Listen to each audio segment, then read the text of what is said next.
I'm here with Kyle Harris, and the program you are running is what?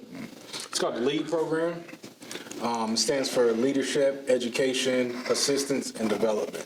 Okay, so what exactly are you doing with LEAD? What does LEAD do? All right, so LEAD is more so like a mentoring program. I help at-risk youth.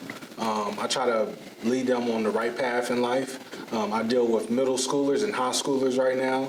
I think that's as far as I'm gonna take it because the older groups don't really have anything to do. So I wanted to cater to their age group. Okay. What made you start doing the program? Was it, did you grow up in the area, or did you just see a need for it? Well, a little bit of both. I grew up in this area, like I said, born and raised here, and I definitely seen a need for it. It's been a decline in our community as far as what there is for youth, as far as extracurricular activities after school and stuff. So once COVID hit, my nephew was having a lot of trouble in school, as other kids was too. So I seen the need of coming back, starting a mentoring program. I've been wanting to do it all my life, but when COVID hit, it was just like the perfect opportunity. So yeah, I moved back home and I just took the initiative and started it. Okay. Was there someone that influenced it other than your nephew, or is it just all been you? Well, I would say it's been something I've wanted to do for a long time. You know, I've had this goal and dream for, like I said, for a really long time. I've always wanted to give back to my community, make this a better place, because when I was younger, this felt like the best place in the world. Right. You know, even when I would go out of town, I couldn't wait to come back home because it was so much to do. I got to enjoy a lot with my friends.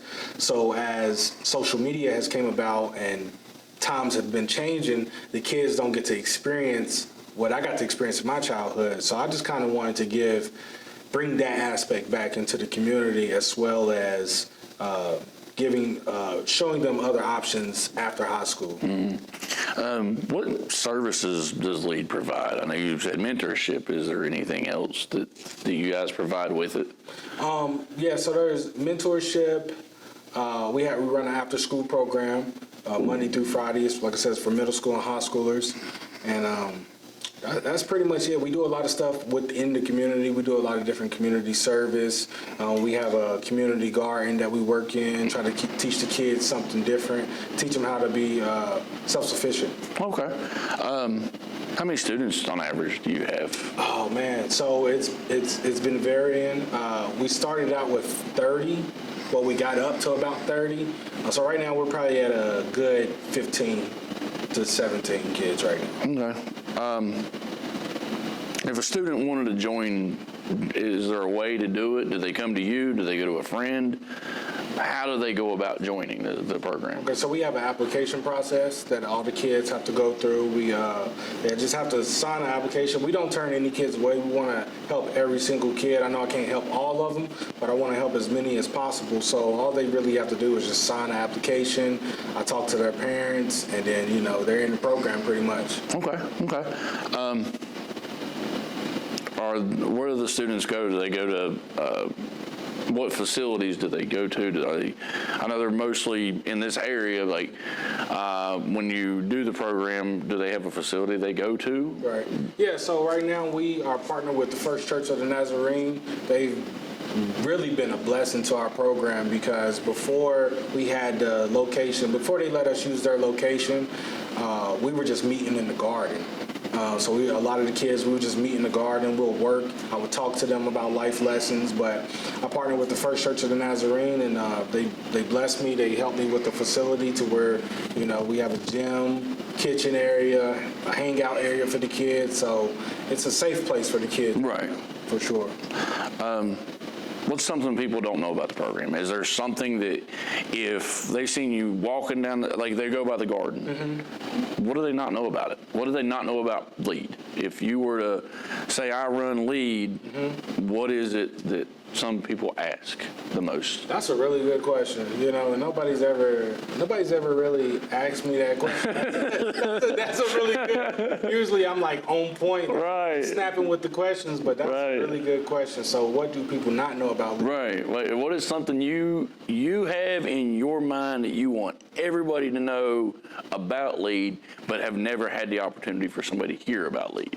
Well, what I want people to know, and that I don't really express as much on social media, I just kind of try to do the work. This program is for the betterment of this community, for the change of this community, and I don't express it enough. But you know, I want people to know that this program is the future, and I'm not gonna say without this program. Well, I will say that without this program, it's going to be very hard for the future, for our kids to grow, because we don't have anything. Right. We don't have anything for the kids. So this program is the future of our kids right now. Right. How much community support do you get? Any at all, or is it just all? And I know that's a question you've probably heard 1,000 times. Right. But do you get any community support? And be honest. I mean, I want honesty. I mean, okay. Do you get any community support? I get a little bit of community support. Now, is that financial or just support? Anything at all? I mean, do they? I know moral support don't go very far these days. Right. Financial support's always great. Donations are great. Yeah. Do you get any of that, or is it all basically out of your pocket? So. I do get some community support. I get a lot of support on social media as far as like people recognizing what I'm doing. But when it comes to support as far as like financially, I have some people that has donated, there's been some businesses that's donated. But as far as a consistent support from the community, I really haven't got that. And it's kind of, it discourages me sometimes because I'm doing this for the community. I'm not getting paid for it. Right. And I would just like for the community to get more involved as far as like people from the community coming to volunteer, hang out with the kids, Well, and that actually leads into my next question. Say somebody wants to. Yeah. Well, for the longest time, I didn't know anything about you. I mean, of course, my wife did, but I didn't know anything about you. Yeah. How would they get in touch with you? What would they do to say, there's a school teacher, I want to come help teach these kids? Mm-hmm. What would that person, or they can get grants or whatever, what would that person need to do to get in touch with you, and how could they help? Right. So I post my number all over social media. Social media is probably just the best way to get in contact with anybody now. I respond very fast on my social media. I'm pretty much on it all the time just because I got so much going on with the kids, promotion and stuff like that. So just contact me on social media, and whether it's Facebook or find my phone number and just call me or message me, and we can go from there. But I would love for more people to come out and see what we got going on here, because it gets a little hard because I'm doing it by myself. We're 2 years in, but this is our first year doing the after school program. So Right. Everything is just kind of new in this aspect and trying to get it off the ground. And it's been rough. One thing I've been doing to support myself and to really get this going, I did a fundraiser, a Krispy Kreme fundraiser. Mm-hmm. So I was driving back and forth to Roanoke, Virginia, which is about an hour 45. And I was doing that every single day to raise money. Oh, wow. Yeah, so I would go down one day or at night.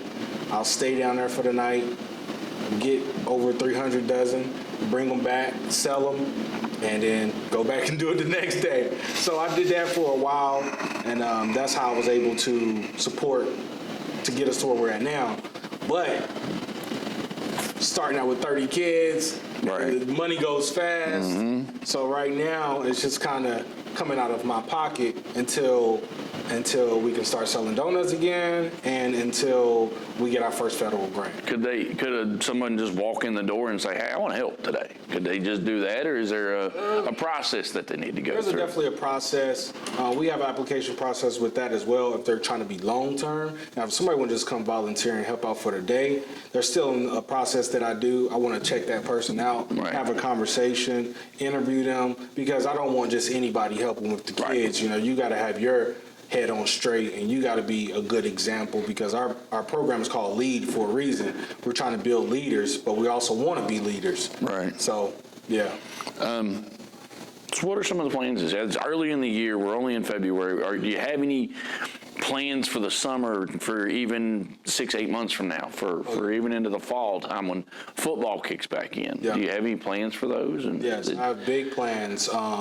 And the beauty of it is that, I went through a learning curve of doing everything last year and finding out how to support myself financially. But as far as the plans to make this grow, we will do a summer program.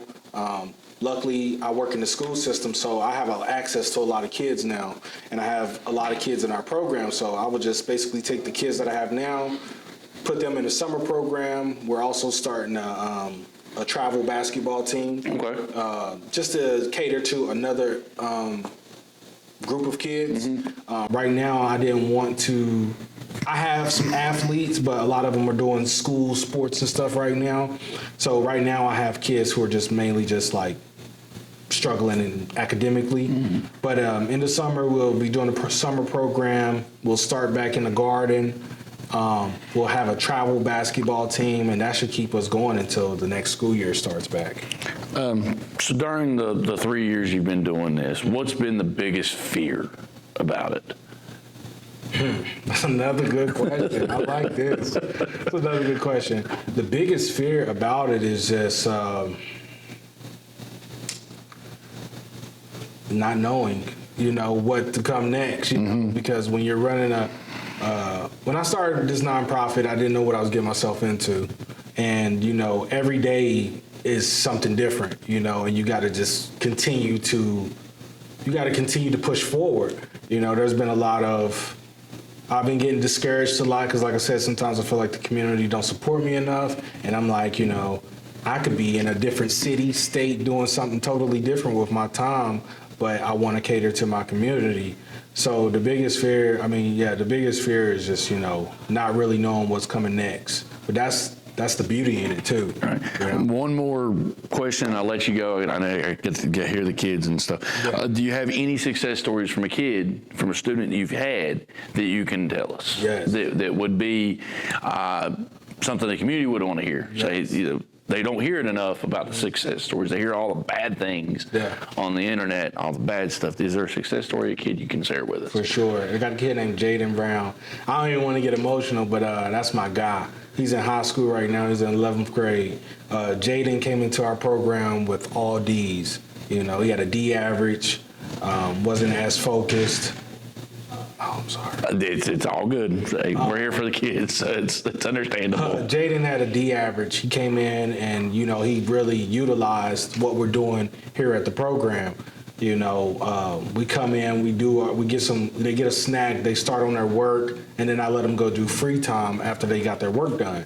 Jaden, he never did any free time, barely, but he'll finish all his work first, and Jaden is A honor roll right now. A honor, totally changed it around, and it makes me happy because, he's doing what he's supposed to do. He's utilizing what this is here for, right. And it's just, I just love that kid because he's like I say, he's taking this serious, and hopefully he can come back once he graduates and continue to show the next kids that's coming up in the program, hey, this is my story, and this is what, I came from and what I did with this program. Okay. Yes, sir. Like I said, this is Kyle from Lead Program, Bluefield, West Virginia. If you want to reach out to him, he's on social media. Yeah. Facebook, Twitter? Just Facebook. Just Facebook? Instagram. Okay. And it's all Kyle Harris? Yes, okay. Yes, sir. I appreciate it. Thank you. Thank you.